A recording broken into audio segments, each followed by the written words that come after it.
The Dharma, incomparably profound and exquisite, is rarely met with even in hundreds of thousands of millions of kalpas. We now can see it, hear it, accept, and hold it. May we realize the true mind of the Tathagata. Today is day 6 of this 7-day sesshin here in May 2021 at Mountain Gate in northern New Mexico. And I'd like to start first with sharing a little bit more from the Tibetan Buddhist tradition. This is from a book called You Are the Eyes of the World. And what I'd like to share with you is in the introduction. Our experience of life is in large part determined by our conditioned belief system. We believe in certain things, cherish particular hopes, entertain specific fears, and generally point ourselves in some direction based on this focus. The teaching in this text advise us to relax our focus and allow the wider perspective, a total openness to flood through us and light our world from within.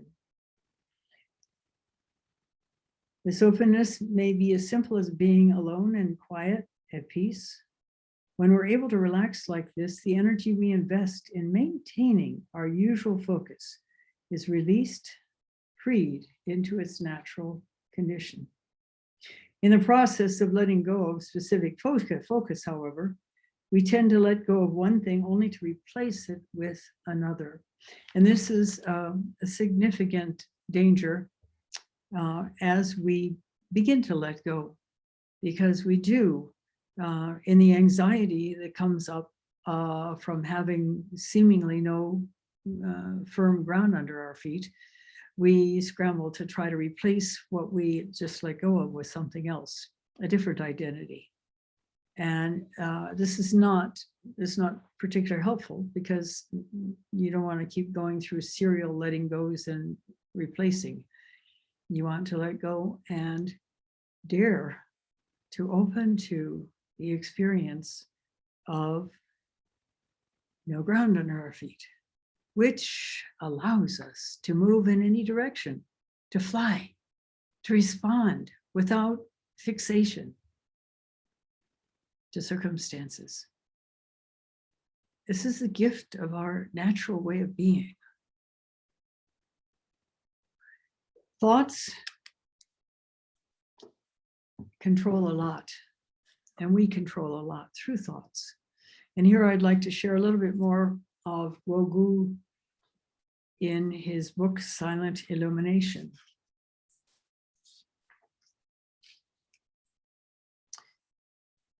He spoke of no thought. Earlier teishos, I quoted Huineng, the 6th patriarch of Zen, who said, "Good friends, since the past, this teaching of ours has first taken no thought as its principle, no form as its essence, and no abiding as its foundation. No thought means to be without thought, quote unquote, in the midst of thinking. It is possible. No form is to transcend form within the context of forms and appearances. That too is possible. And non-abiding is your fundamental nature. All worldly things are empty." And remember, I also quoted the phrase that triggered Huineng's enlightenment experience, which was, "Arouse the mind that abides nowhere." That mind is already here with us. We don't have to make anything different. It's only about seeing where we're caught in thinking that overlays this experience of no thought, of no abiding.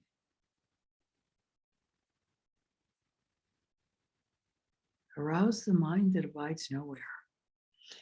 As we awake from sleep, before we're fully awake, in that just those few moments when we're between wake and sleep, we can dive into that non-abiding mind state. And the same way with just as we begin to drift off to sleep, because we again enter more readily in that place of no attachment, of simply being.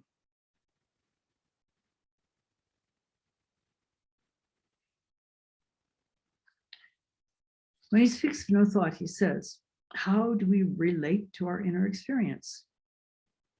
In the above platform scripture, which is being quoted somewhere, oh, well, actually, that was Hui Ning's verse. The passage no thought does not mean cutting off thinking. And this is something that we completely misunderstood in our early years of Japanese Zen practice, because it talks about cutting thoughts. And we assumed that what that meant was chop and stop thinking. That's not what it means. It means cut our attachment to thoughts.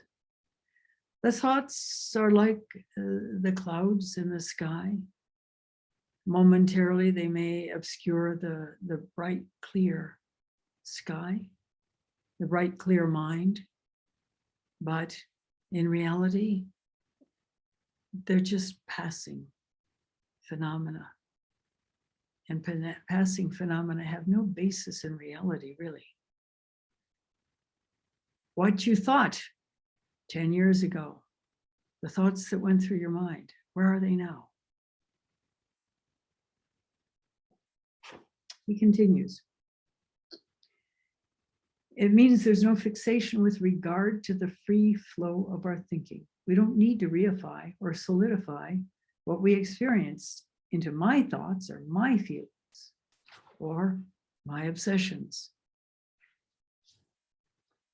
If self-grasping is present, then thoughts don't flow.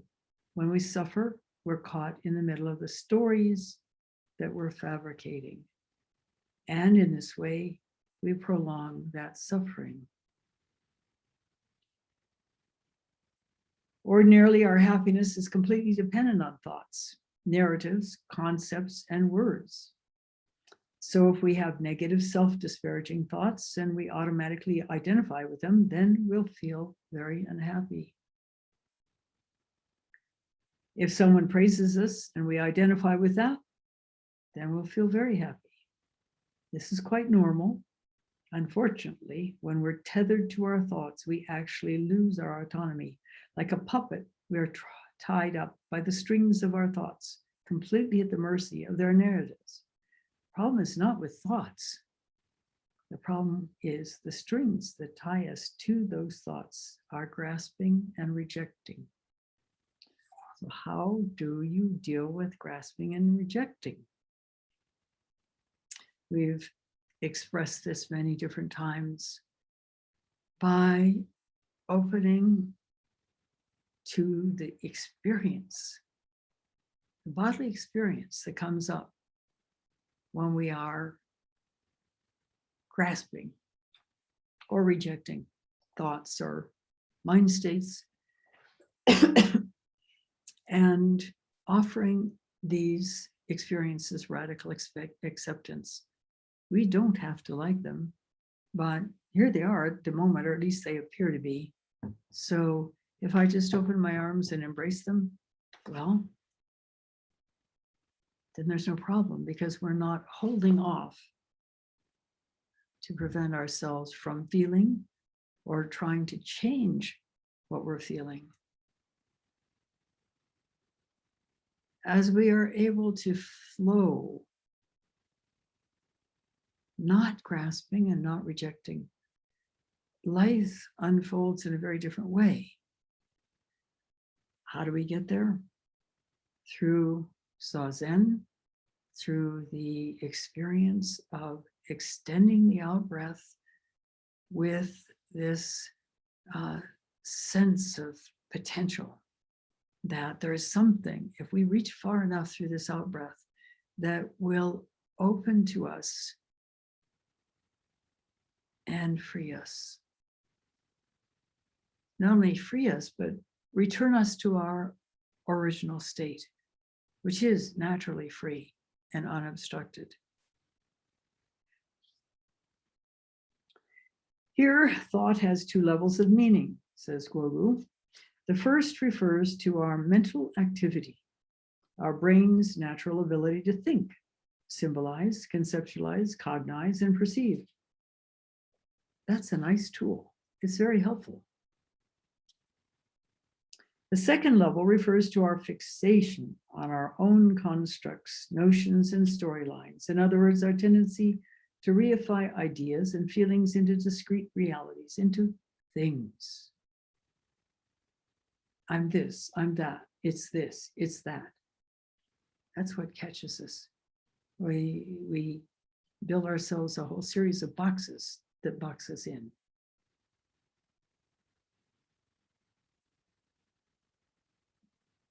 There's no problem with our natural ability to think, imagine, and so on. The problem is when we start to solidify our thoughts and feelings into fixed notions of me, I, and mine. To practice contentment, we have to first expose our sense of lack of our need to possess something. Don't identify with these subtle feeling tones, or that's maybe easier said than done.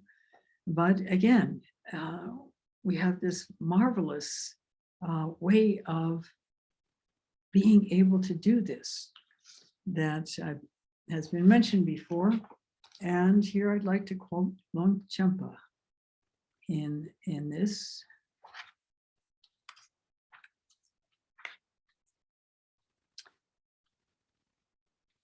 Whatever pleasurable things arise, and we could say also whatever unpleasurable things arise, whether forms, sounds, tastes, touches, or smells, in their appearing, they are like a dream or an illusion. They appear without any truth to them. The forms or whatever is experienced are empty.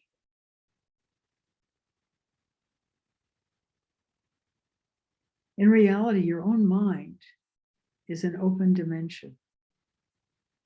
Your own mind is an open dimension. Scary thought. If it's an open dimension, what on earth can we depend upon? Yet somehow, built in, we are able to survive. We don't have to latch on to things, particularly not to an identity, in order to survive. Consider this, consider an infant who's just born. Naturally, they reach for the nipple to nurse. Naturally, they poop and they pee. Naturally, they cry when they're uncomfortable, cold, wet, whatever. It naturally takes place without any thought, without any sense of me doing it. It's not until children get to be about 15 months old, apparently, according to research at least, that there is a sense of me and you. Before that, everything is one. I kind of question that exact age for that differentiation, because there is some evidence that even 6 months old get anxious if they're taken away from their mother, for example, and enter into different types of reactions depending on what the relationship is with the mother or the caretaker, whether it's naturally harmonious and trustworthy or whether it's not. But be that as it may, when infants are first born, they don't have any thoughts about this. They respond to circumstance without any idea that there's somebody.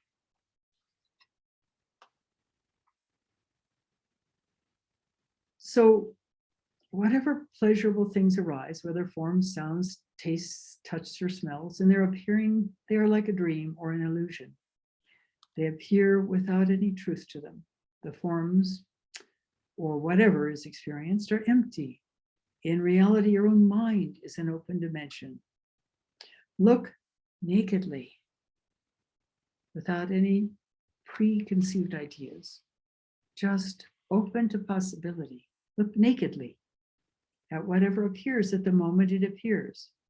By relaxing in that state, awareness in which there's no grasping or appearance as something arises non-dualistically, intrinsically freed. This again is more readily done in those moments just after awakening, before you're fully awake, and again just before you fully are asleep at night. Thus, because what appears enhances reality, the objects of desire are ornaments of the reality field. And then this is really critical, what comes next. Though attachment, aversion, dullness, pride, and envy, or any other mind states that are challenging, may arise, fully understand their inner energy by experiencing that energy, not the idea, not the thought, but the energy in your body. Recognize them in the very first moment before karma has been accumulated, before you've acted on them or defined them. In the second moment, look nakedly at this state and relax in its presence. Then, whichever of the five passions arise becomes a pure presence, freed in its own place without being eliminated. It emerges as the pristine awareness that is clear, pleasurable, and not conditioned by thought. We all have this capacity. It starts with awareness, attention. Let's share that once more, because it is probably the most important aspect of practice, most important tool in practice that you can receive. Though attachment, aversion, dullness, pride, and envy may arise, fully understand their inner energy by tuning in to the sense. It doesn't mean understand by analysis. It means tune in and feel. In that way, understand in experience what's going on inside. Again, without words, without analysis, just the simple experience of the energy flowing or stopping or bouncing around in your body. Then whichever of the five passions arise becomes a pure presence, freed in its own place without being eliminated. It emerges as the pristine awareness that is clear, pleasurable, and not conditioned by thought, because you haven't gone into your head to think about it. So it is not conditioned by thought.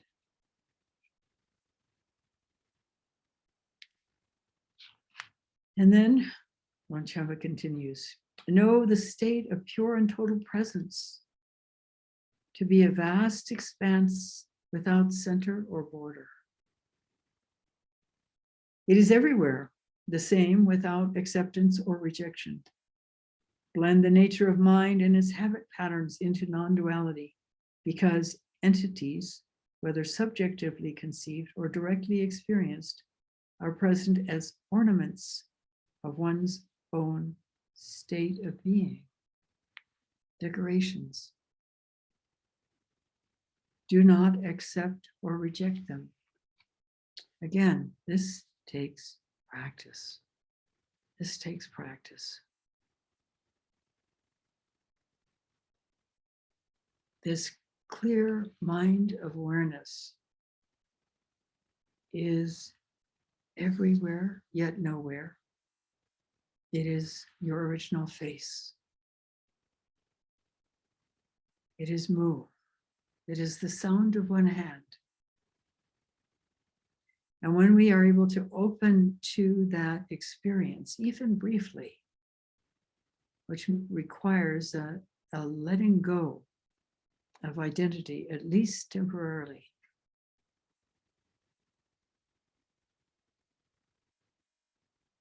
Then it is very different.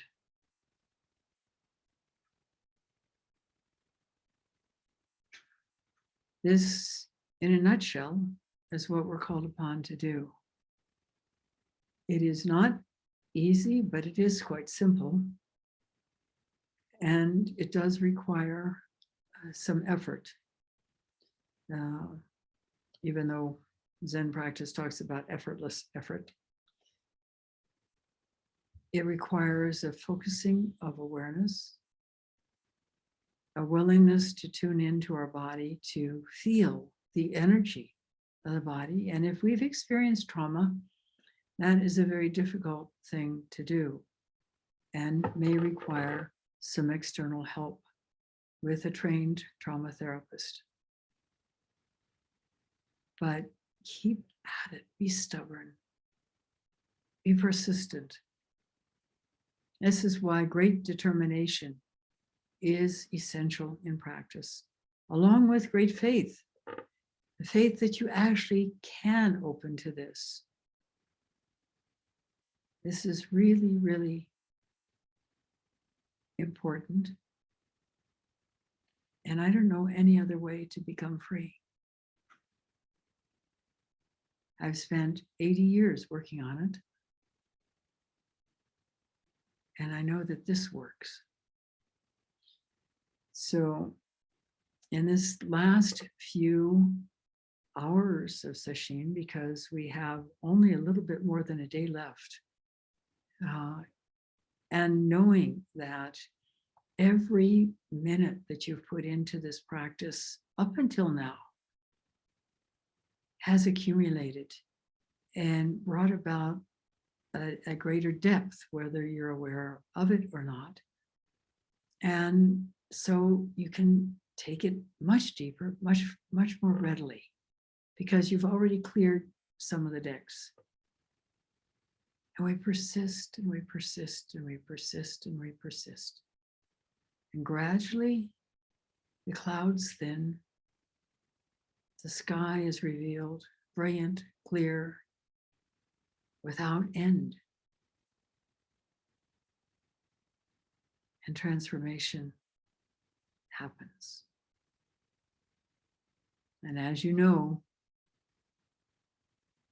that's not the end. Because our habit patterns come flooding back after any level of kensho, basically. And of course, the deeper you go, the more able you are to sort of catch them in their tracks and let them go through this very same means that Longchenpa has outlined. It's such an amazing practice. It's such an amazing practice with such incredible potential for freedom. And it's built in. So if you work long enough and persistently enough and accept all the different weather that comes through in Zen practice and persist anyway, you'll get there. And you'll continue and you'll get deeper. And you can continue and continue and continue. And someday, some lifetime, you'll be the next Buddha. It's built in. All you have to do is keep going.